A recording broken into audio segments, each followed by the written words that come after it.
Hello FlossTube, my name is Tamara and today's video is my next video where I'm showing you what I am still doing in my mega project, spring project, where I decided to start a new project every week and like stitch as much as possible, then next week start a new one. So today I'm going to show you what I have managed to stitch from last week's project and which is going to be the new project of the week. And let me start with the project which was last week's new project. This is Lavender and Lace Emma's Garden. This is the preview. Sorry for not taking it out of the hoops, but I didn't stitch so much. And it's so well like put, or how they say, centered here, that I didn't want to take it one more time, like iron it, put it back. You understand what I mean? Because I didn't stitch so much, so the progress is not huge. So what I have not a lot, because probably some of you will say that this is a day's stitch or maybe less. But I stitched it almost all the days. Unfortunately, last week it wasn't a week where I had the time to stitch, so much time to stitch, because, you know, stitching is our hobby, but it's not on the first place. If there are things to do in life, we put those things on the first place. That's why I didn't have so much time for stitching last week. So what I have done with this project, if you can see, I have many stitches spread. Why did I do this? Because I wanted to make sure that I placed the design correctly. Because you see, so here this part of the design has to be placed so that it would cover this line of different colors, so the yellow one and the Amsterdam blue. And I wanted to make sure that I placed it correctly so that I would continue, how do I say, calmly to stitch the rest of the design. So I didn't see where the center is, I mean like the center of the design. What did I do? I calculated the center of, like, I mean from here to here. I calculated where the center is. It seems to me somewhere here. And I started from this point. So in my case, it was this point. I don't remember exactly, something like this. So I went up and I stitched a bit of Emma's dress, this part. And then I decided to go on the right and to go on the left, so that I would make sure that everything is correctly placed, so that the flowers and the yellow fabric and the Amsterdam, the blue fabric is okay. That's why, so this part was exactly like this one. It's just when I finished doing all these things, I decided that I will start like working on this part. So I would do the flowers, I mean like these flowers, to do them all, then go here, do the flowers from here, do them all, then stitch Emma, and then in the end do this lace. But just in the end I'll do the lace. I would say that it wasn't an easy task to decide to go very neatly here, because these flowers, they are the lowest point on yellow. So if you can see, so here is a place where is not stitched, here is a place where is not stitched, and they come as the lowest points where the unstitched space has to be yellow, you see. And then here, when it continues, so here's going to be the lace, somewhere here, if I'm not wrong, here, if I'm not wrong, it goes the highest point where I had to add blue fabric. So you see the difference between here and here is just a few stitches. Okay, it's not tragical if these flowers are not going to be on yellow, if this is going to be blue. I think it's not tragical. But taking into account that I spent time and I tried hard to have this fabric dyed accordingly, that's why I just spent time and I was very careful to do this accordingly. And I am super contented, super happy that I did it. Okay, this is not perfection, I would say. This is just something I wanted very much. So my advice for those who are going to try to dye fabric or make this process, be very, very careful to have this line as how do I say, as even as possible, because in my case, you see, sometimes it was like two stitches lower, 2 stitches higher, but it wasn't like very, very going like this. So as straight you have it, as the best is, I would say, in case you decide to do this project as well and decide to do your own fabric. I already said my tactics, how I will do it. So I'm going to stitch everything, do the back stitch, and then in the end I'm going to do the lace. About the lace, oh my god, I read the instructions, the chart. So actually you have to read very carefully and do the lace. Everything is described, everything is clear when you read it, so I understood absolutely everything. It's just it's going to be a slow process, I think so. If it's going to be a quick one, I will be more than happy, but as far as I read and I looked there, it's going to be a slow process, but the beauty of the design, I think it works. So, and I have to do some cross stitches here as well. They come like in between laces, like here, but they come lower, and I didn't want to be wrong, you know, like not to calculate correctly. That's why I left them. They're going to be stitched, and I'm going to do the lace like in between. So this is it. I'm going to continue working with this one. I am, how do I say, it's not a quick process. Like you don't stitch this project quickly, because it's a lot of threads, and it's a lot of different colors, you know, like you in these flowers, for example, quite a lot of shades of DMC, but more or less it's the same as in Just Nan. So you are stitching 2-3 stitches and you have to take another one, and this takes time. Usually it's not the difficulty, it's the long time you spend doing this thing. But I am super happy about the result. I love the result. This is my first lavender and lace, and I am just feeling that I'm falling in love, and this makes me happy because I have a mini collection of lavender and lace, butternut road, and even a few of Told in the Garden designs, which you know that they belong to the same designer, and I'll be more than happy to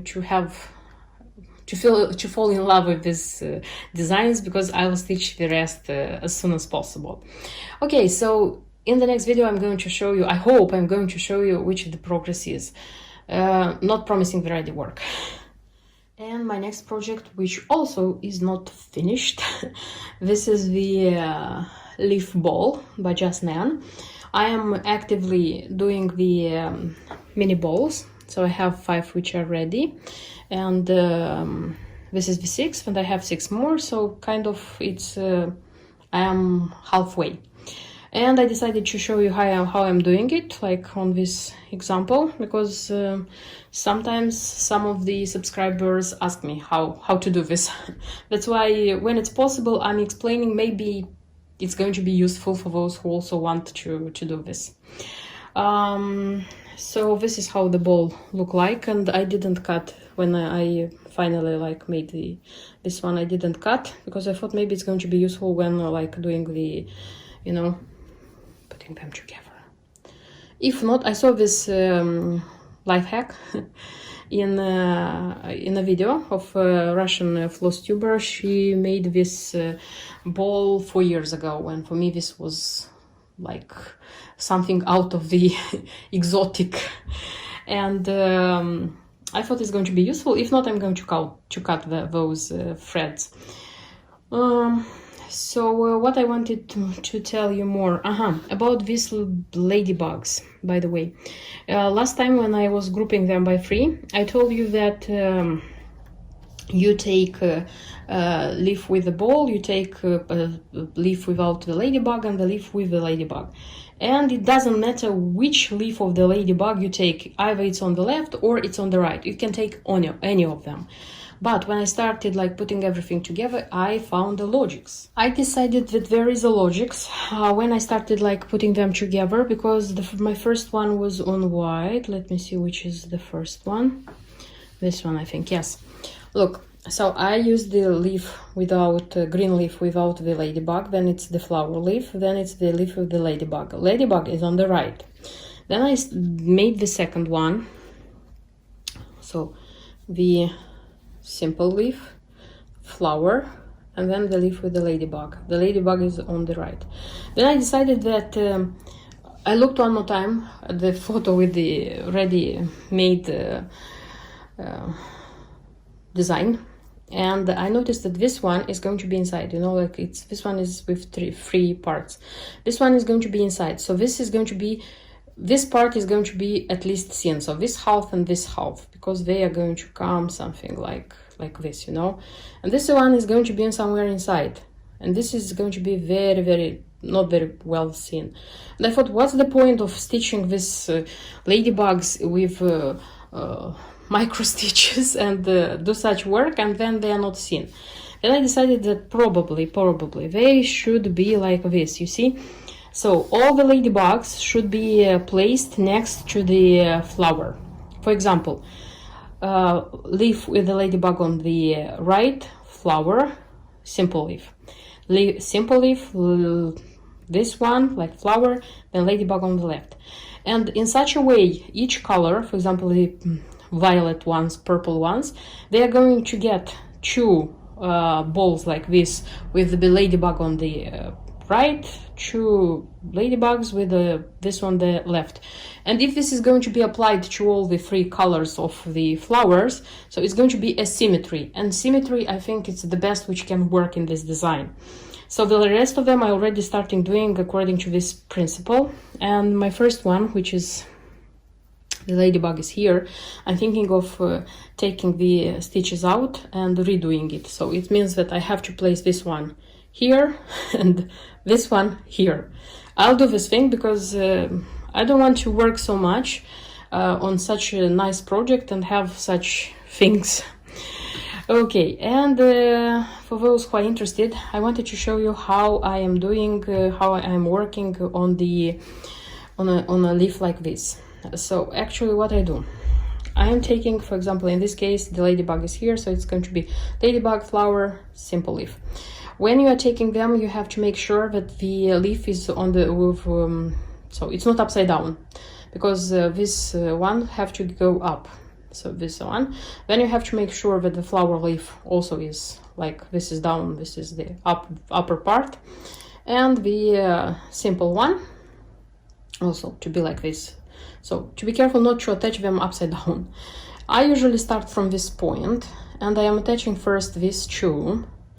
Then I'm going to this point, I am attaching this two. So I actually have one more to go here.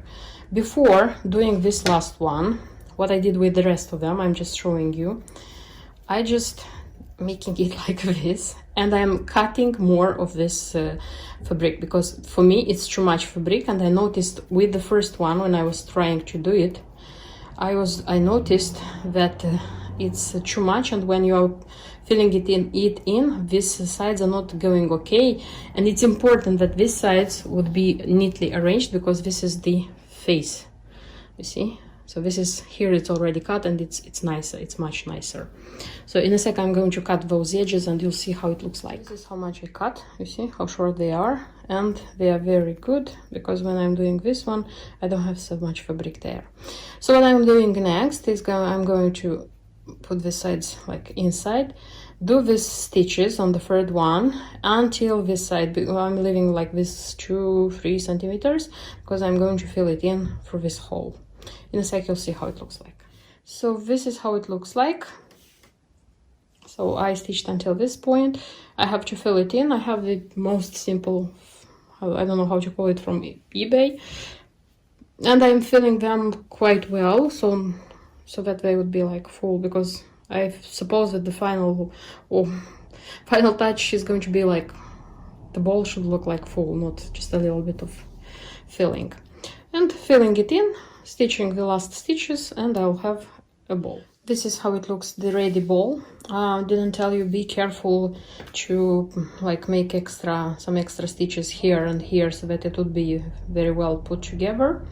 And usually when I finish, I use to do like this to make sure the form is okay. So, and if you noticed, I haven't cut the extra fabric from here, from inside the last one, because first of all, it's uncomfortable to do this, and it's just one. So, and this is going to be like the interior part. So because of this one, it's not critical, but if the three of them would have been with the extra fabric inside, it would have looked like not very nice. Okay, so I have 6 balls ready, 6 more to do. Hopefully next week I'm going to show you the ready project. If not, but I hope very much, because I want to see this one already ready. And the next design I wanted to show you, it's also a design by Just Nan. I will have a lot of Just Nan this spring, as I have a wish list which I wanted to be stitched by Just Nan this spring. This is a small design, but it's a design which I wanted a lot, so it's like wishy, and I will stitch it from scratch, as I used to say, because I don't have the original design, I don't have the original chart, and I don't have the original embellishment pack. Though the charm, the only embellishment is a charm, the charm is exactly as in the original pack. So this is Daffodil Run by Just Nan. I'll try to insert a photo of the preview. It was released in 2007, not such an old design, but it's out of production, unfortunately. I bought the charm because this charm, it looks exactly as the charm in the original embellishment pack. I bought the charm from Susan Clark's Originals, and a cross stitcher who had the original chart, she shared it with me. So thank you very much, Masha, for this.